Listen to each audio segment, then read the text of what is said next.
ఈసారి ఎలాగైనా సరే ఉగ్రవాదాన్ని అంతం చేయాలి అనే ఒక కీలకమైన నిర్ణయం తీసుకోవడం వల్ల కావచ్చు భారతదేశం చాలా ఆచితూచి అడుగులు వేస్తోంది. కానీ అక్కడ పాకిస్తాన్ పరిస్థితి ఎలా ఉంది అంటే ఉగ్రవాదం మీదనే ఆధారపడి బతుకుతున్న దేశం అది. ఉగ్రవాదాన్ని భూతంగా చూపించి ఉగ్రవాదుల్ని పెంచి పోషించి ఉగ్రవాదుల్ని భారతదేశం మీదకు వదిలి ఆ మిగతా దేశాలు కొన్ని దేశాలతో స్నేహం చేస్తూ పబ్బం గడిపేసుకుంటూ బతుకుతున్న దేశం పాకిస్తాన్. అందువల్ల ఏదో చేయాలి, ఏదో చేసేస్తాం, మా దగ్గరికి వస్తే ఏదో మిమ్మల్ని మింగేస్తాం అనే ఒక భ్రమల్లో భారతదేశాన్ని భయపెట్టే ప్రయత్నం చేస్తోంది. బట్ భారతదేశం అసలు ఏమాత్రం ఇంచు కూడా దాన్ని లెక్క చేయడం లేదు. లెక్క చేయకుండా వరుసగా తన వ్యూహాత్మక యుద్ధాన్ని ఇప్పటికే స్టార్ట్ చేసింది. ఆ వ్యూహాత్మక యుద్ధాన్ని మనం ఒకసారి చూస్తే షాకుల మీద షాకులు తగులుతున్నాయి పాకిస్తాన్కి. వాటిల్లో ఇవాళ కొత్తగా తీసుకున్న నిర్ణయాలు పోస్టల్ సర్వీసులను నిలిపేసింది భారతదేశం. పాకిస్తాన్కి సంబంధించిన ఎలాంటి పోస్టల్ కమ్యూనికేషన్స్ ఇక మీదట లేకుండా నిర్ణయాలు తీసుకుంది. అలాగే మెయిల్స్ కూడా పాకిస్తాన్ నుంచి ఇండియాకి మెయిల్స్ పంపాలన్నా, ఇండియా నుంచి పాకిస్తాన్కి మెయిల్స్ పంపాలన్నా కూడా టెక్నికల్గా ఆ మెయిల్స్ వెళ్లకుండా బ్లాక్ చేసి పడేసింది ఇండియా. దాంతోపాటు ఇక నుంచి పార్సిల్స్ కూడా ఏమి వెళ్ళవు పాకిస్తాన్కి. పాకిస్తాన్ నుంచి ఇటు రావు, పాకిస్తాన్కి పార్సిల్స్ ఎలాంటి ఎవరైనా పంపుకోవాలన్నా కూడా వెళ్ళవు. ఎందుకంటే అదొక రకమైన అసదిగ్బంధంలో ఇది ఒక పార్ట్, ఎలాంటి ఇది లేకుండా ఉండడం కోసం. దాంతోపాటు పూర్తిగా వాణిజ్యాన్ని పూర్తిగా నిషేధించింది. పాకిస్తాన్తో వాణిజ్య సంబంధాలను పూర్తిగా తెగతింపులు చేసుకుంది.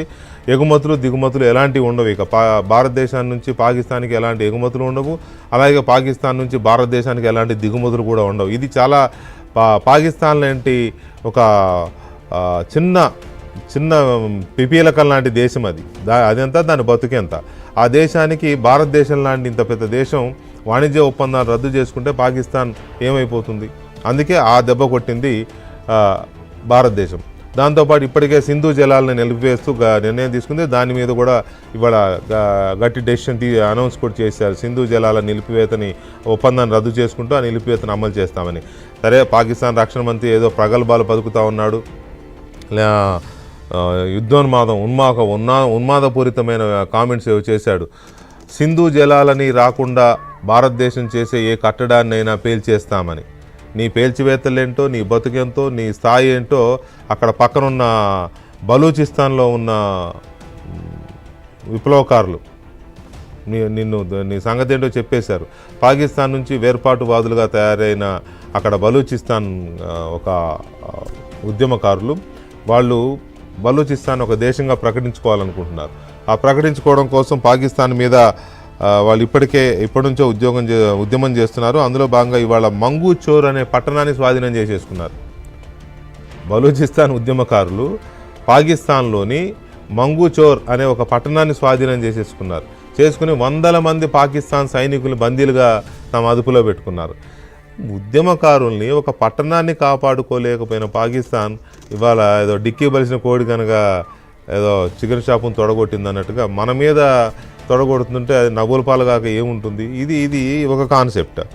ఆ తర్వాత సముద్ర జలాలు, ఇది ఇంకొక కీలకమైన స్టెప్. జలమార్గాన్ని పూర్తిగా మూసేసింది. మన ఓడలు పాకిస్తాన్ పోర్టుల వైపు వెళ్ళేది లేదు, పాకిస్తాన్ ఓడలు నౌకలు ఇవి కూడా మన పోర్టుల వైపు వచ్చేది లేదు. అసలు పూర్తిగా పాకిస్తాన్కి భారతదేశానికి మధ్యలో ఉన్న జలమార్గాన్ని మొత్తాన్ని బ్యాన్ చేసి పడేసింది, మూసేసింది. మనం చూసాం కదా, మనం పాకిస్తాన్ తన భారత విమానాలు పాక్ గగనతలంలోకి రాకుండా నిషేధం విధించిందని. అఫ్కోర్స్ భారతదేశం కూడా నిషేధించింది అనుకోండి. ఇప్పుడు సీ వాటర్స్లో ఎలాంటి మూమెంట్ లేకుండా బ్యాన్ చేసేసింది. అందుకు సంబంధించిన కీలక నిర్ణయం తీసుకుంది. దాంతోపాటు ఇవాళ కీలకమైన డెవలప్మెంట్ ఏంటంటే, ఇవాళ మధ్యాహ్నం నుంచి వస్తున్న డెవలప్మెంట్, పహల్గాంలో 26 మందిని పొట్టన పెట్టుకున్న ఉగ్రవాదులు శ్రీలంకలో ఉన్నారని ఒక ఇన్ఫర్మేషన్.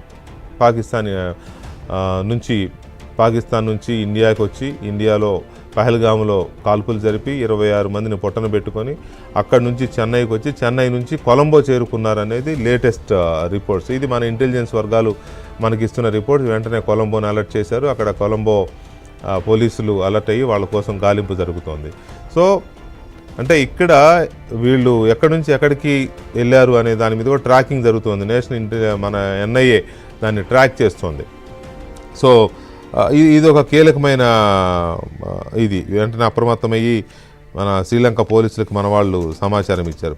మరొక కీలకమైన డెవలప్మెంట్ ఇవాళ జమ్మూ కాశ్మీర్ సీఎం ఉమర్ అబ్దుల్లా ఇవాళ ప్రధాని మోదీతో భేటీ అయ్యారు. ఇది ఒక కీలకమైన డెవలప్మెంట్.